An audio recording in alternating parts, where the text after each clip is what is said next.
ቡዜ የምትባል ግለሰብ ለምንድን ነው ግን እንደዚህ ኃይለኛ የሆነችው?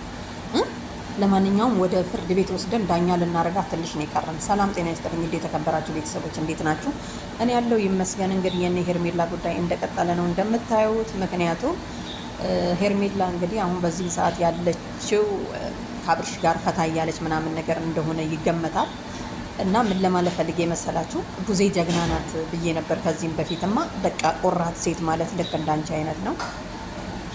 ለማንኛውም ቤተሰብ ዴቭና ቡዜ እንግዲህ ከሄርሜላ ጋር ለማድረግ አብርሽን ደግሞ ወንድማቸውን ለማዳን በጣም ብዙ ሚና የተጫወቱ ሰዎች ናቸው።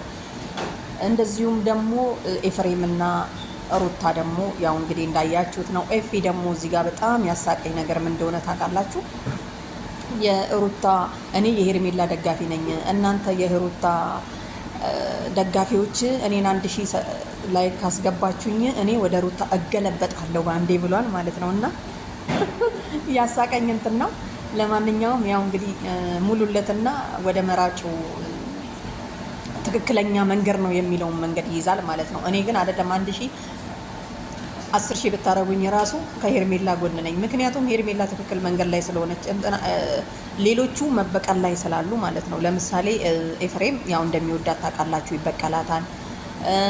ሩታም ደግሞ ያው የወደቀን ሰው ሲያነሳብን በጣም ምን ሰውን እንበቀላለን፣ እንናደዳለን፣ እንጨሳለን ምናምን እና ቤተሰብ ምን ለማድረግ ፈልጌ መሰላችሁ? እንግዲህ ቡዜን አይተሻል ሰምተሻል ባታይ እንኳን እያሏት ነበር። እና ቡዜ ደግሞ ያው እንግዲህ ዴቭ ቡዜ ጋር ሲመጣ ነው አጋጣሚ እነሱም ሲመጡ ደግሞ ዴቭ እንደውም እንዳልሰማ ምናምን ነገር ነው የሰማው፣ እኩል እንደሆነ ነው እየተነገረ የሚገኘው ትላላችሁ።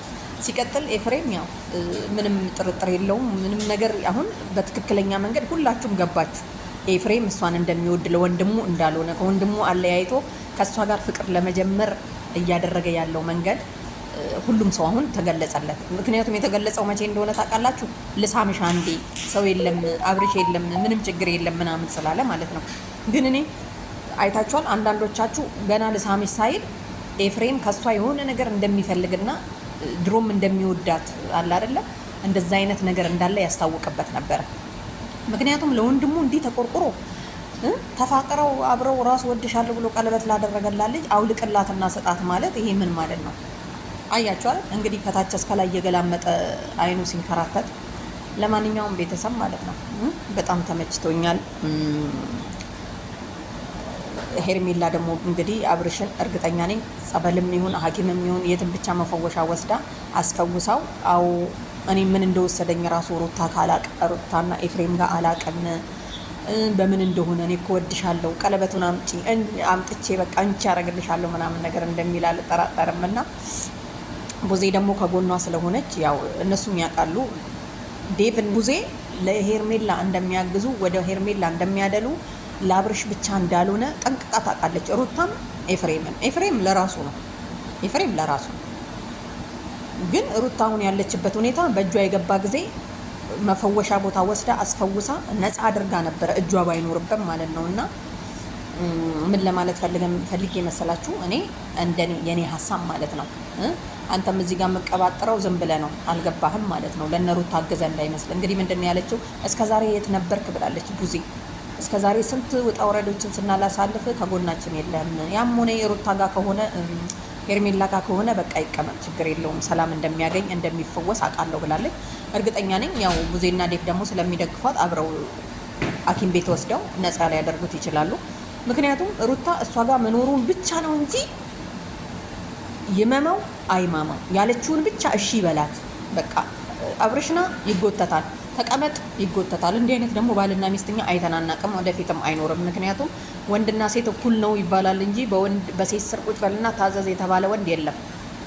በቃ የሩታ ደጋፊዎች አስቡ፣ ቢያንስ ለእሷ የምትደግፉ ከሆነ እኮ ሩታን መምከር ያለባችሁ ሐኪም ቤቱ ሰጂው ልጁ ታሟል ነው እንጂ ኖ አልታመመም ምናምን ነገር የምትሉ ሰዎች አላችሁ። ልክ እሷን ለማጽናናት ምናምን ይሄ አይነፋም።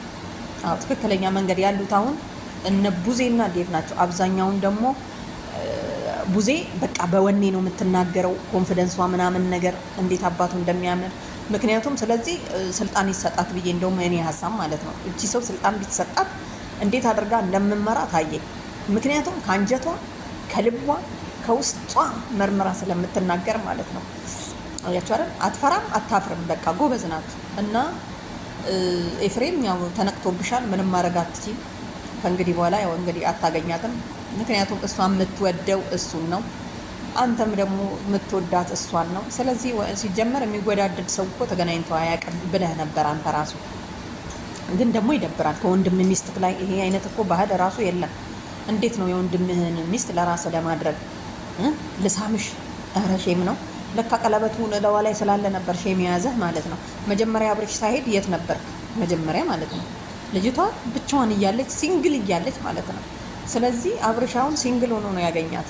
ለማንኛውም በጣም ያሳቀኝ ዞር ዞር ስል ያው እንደነገርኳችሁ ኤፊ ቤት ሄጄ ነበርና በጣም እንትን ያልኩት በቃ ምን ልበላችሁ ፈታ ብዬ ነው የወጣሁት። በነሩታ እንትን ወደዛ ገለበጣለሁ ላይክ አግኝቼ ምናምን ሲል ዋው አልኩኝ። ለማንኛውም ቤተሰብ ይመቻችሁ። ላይክ እያረጋረጋ